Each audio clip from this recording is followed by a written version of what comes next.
Hello प्यारे बच्चों, कैसे हैं? स्वागत है फिर से आपका हमारे सुंदर से चैनल केमिस्ट्री यूरेका में। और मैं हूं अमित कुमार शर्मा। आज आपको कुछ सॉलिड स्टेट यानी ठोस अवस्था के क्वेश्चंस बताने जा रहा हूं। ठीक है बच्चों, तो यहाँ पर ये क्वेश्चन है, देखिए ये एग्जाम्पल भी है एनसीईआरटी का। An element has body centred cubic यानी BCC structure with cell edge, ये बीसीसी स्ट्रक्चर है तो इससे जेड पता लग जाएगा हमें, यानी एटम्स की संख्या, परमाणुओं की संख्या पता चल जाएगी। With cell edge of 288 picometre, ये क्या है? ए दिया है यहाँ पर, ए यानी कोर की जो लंबाई है। The density of element, density दे रखी है 7.2 gram per centimetre cube. How many atoms are present in 208 gram of element, यानी एलिमेंट के 208 ग्राम में कितने परमाणु प्रेजेंट होंगे, एटम्स प्रेजेंट होंगे। ये तो इंग्लिश में है। हिंदी में देखिए, हिंदी मीडियम के बच्चों के लिए, एक तत्व की काय केंद्रित, यानी काय केंद्रित जैसे अंतः केंद्रित बोलते हैं बॉडी सेंटर्ड को, घन संरचना है, क्यूबिक स्ट्रक्चर है जिसकी एकक सेल की कोर की लंबाई यानी यूनिट सेल, एकक सेल बोलते हैं, यूनिट सेल की कोर की लंबाई 288 पिकोमीटर है। यहाँ पर सेम है बिल्कुल, जैसा इंग्लिश में है ऐसा ही हिंदी में है, और डाटा जो दे रखा है वो सेम है, बस लैंग्वेज का अंतर है बच्चों। दोनों लैंग्वेज में परफेक्ट होना चाहिए, और हिंदी तो हमारी मातृभाषा है और भी अच्छा है। ठीक, तत्व का घनत्व तो 7.2 ग्राम है, और यहाँ पर घनत्व को बोलते हैं डेंसिटी। 208 ग्राम तत्व में यानी 208 ग्राम में परमाणु की संख्या ज्ञात कीजिए, ये है क्वेश्चन। ठीक है बच्चों, तो इसको सॉल्व कैसे करेंगे? देखिए क्या क्या चीजें दे रखी हैं, सॉल्यूशन देखिए इसका। सॉल्यूशन क्या है बच्चों? इसमें आपको बीसीसी है, बीसीसी तो Z क्या हो गया? Z हो गया यहाँ पर बीसीसी स्ट्रक्चर के लिए 2, यानी एटम्स की नंबर। D दे रखा है बच्चों, यहाँ पर D है 7.2 ग्राम पर सेंटीमीटर क्यूब दे रखा है डेंसिटी, और A दे रखा है A क्या है? 288 पिकोमीटर ये दे रखा है। ठीक, और आपको Na पता है ही, Na एवोगैड्रो नंबर 6.022 इंटू 10 की पावर 23 ये पता होता ही है पर मोल। क्लियर? तो अब आपको देखिए ये सारी चीजें दे रखी हैं, किस फॉर्मूले में ये सारी चीजें अवेलेबल रहती हैं। तो डेंसिटी का फॉर्मूला है आपके पास D = Z × M upon A cube into Na। ठीक है, Na आपके पास है ही एवोगैड्रो नंबर, A आपको दे रखा है, Z आपको दे रखा है, M जो है वो है आपका M बच्चों एटॉमिक नंबर यानी एटॉमिक मास, एटॉमिक मास है ये, समझ में आ गया? एटॉमिक मास का मतलब समझ गए आप कि जो मोलर द्रव्यमान होता है, मोलर मास होता है, ये मोलर मास है। ठीक, क्लियर? तो D आपको दे रखा है, लेकिन ये वैल्यू नहीं दे रखी, M नहीं दे रखा है, यानी मोलर मास नहीं दे रखा है। तो पहले मोलर मास निकाल लीजिए। मोलर मास जब निकल जाएगा तो उसमें एटम्स की नंबर कितनी होती है वो हमें पता होता है, समझ में आ गया? और 208 ग्राम में नंबर कितनी होती है एटम्स की वो निकाल लेंगे। तो सीधा सीधा फॉर्मूला है। तो बच्चों इसमें M कैसे निकालेंगे आप? M जो है वो कैसे निकलेगा? D × A cube into Na divided by Z।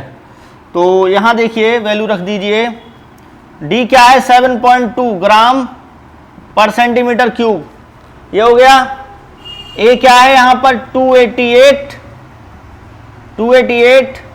Picometre. तो पिकोमीटर को देखिए, पिकोमीटर यानी 1 पिकोमीटर बराबर क्या होता है? 1 पिकोमीटर इक्वल टू होता है 10⁻12 मीटर, मीटर होता है। और metre 1 picometre equal to 10⁻12 into 10⁻2 centimetre. 1 metre में कितने सेंटीमीटर होते हैं? 10 की पावर 2, तो ये कितना हो गया? 10⁻10 सेंटीमीटर।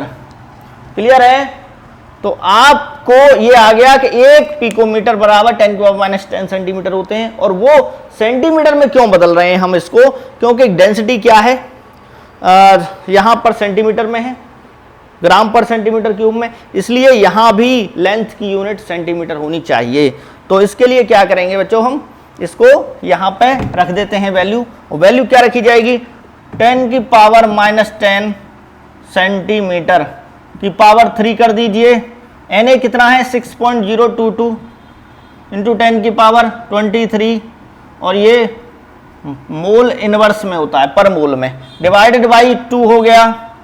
तो बच्चों इसको आपको सॉल्व करना है। देखिए 2 से आप इसको काट देंगे, 2 से ये कितने बार कट जाएगा, 2 3 जा 6 0 1 1, ये हो गया, ठीक है। और यहाँ 10 की पावर 30 हो गया।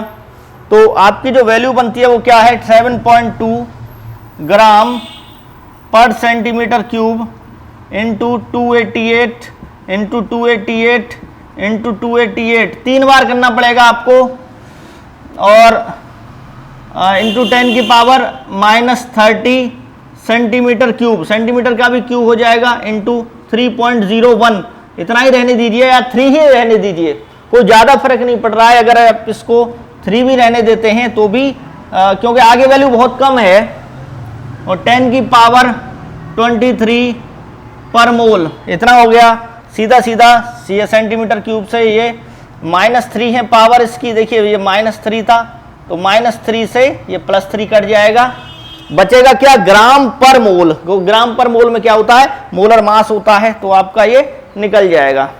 अब जो वैल्यू आती है मल्टीप्लाई करके, देखिए इसको तो मल्टीप्लाई करना ही पड़ेगा क्योंकि ये इसको आप इग्नोर नहीं कर सकते, ठीक है।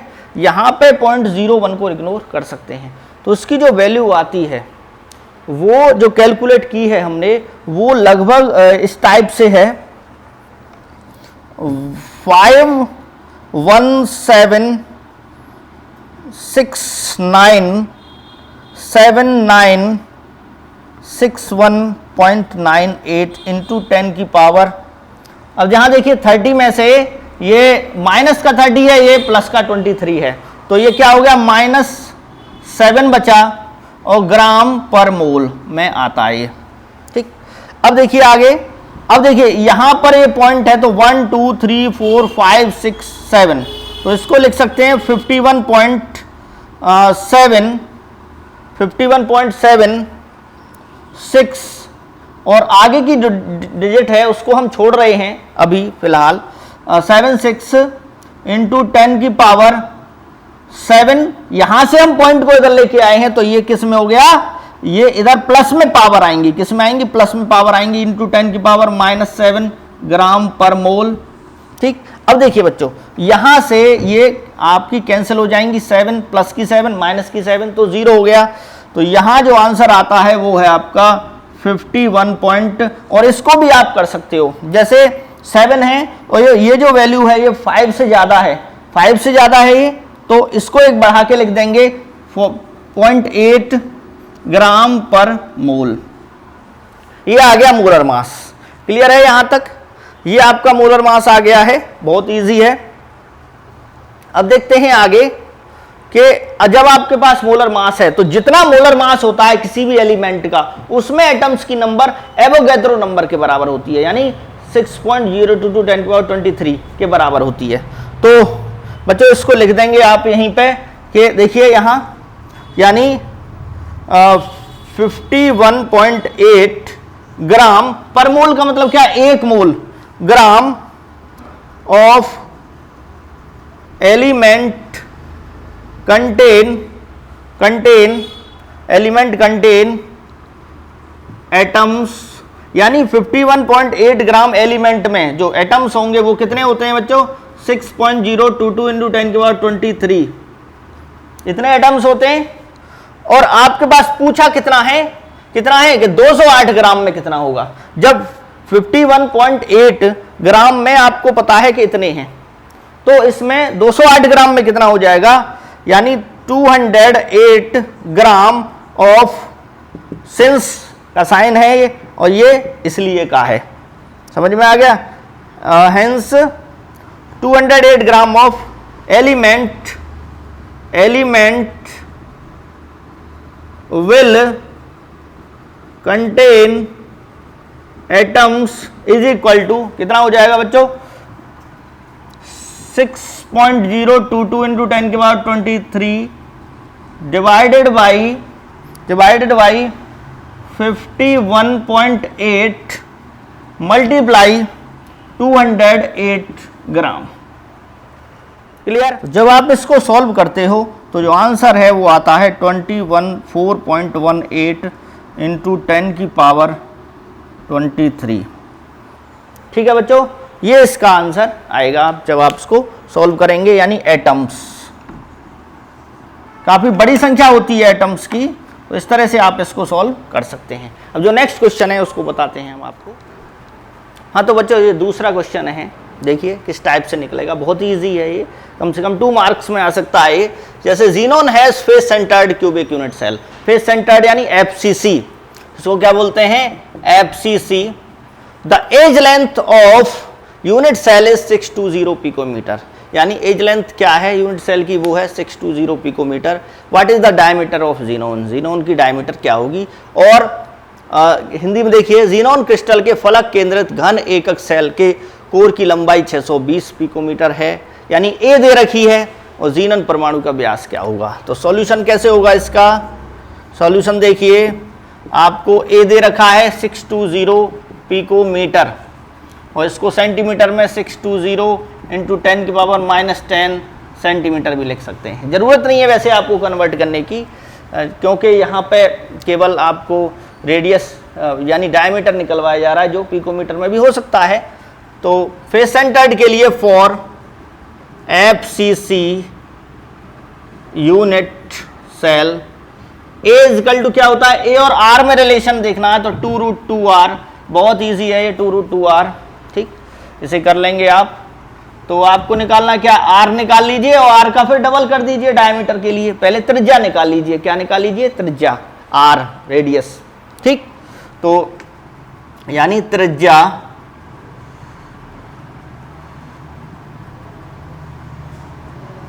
या रेडियस।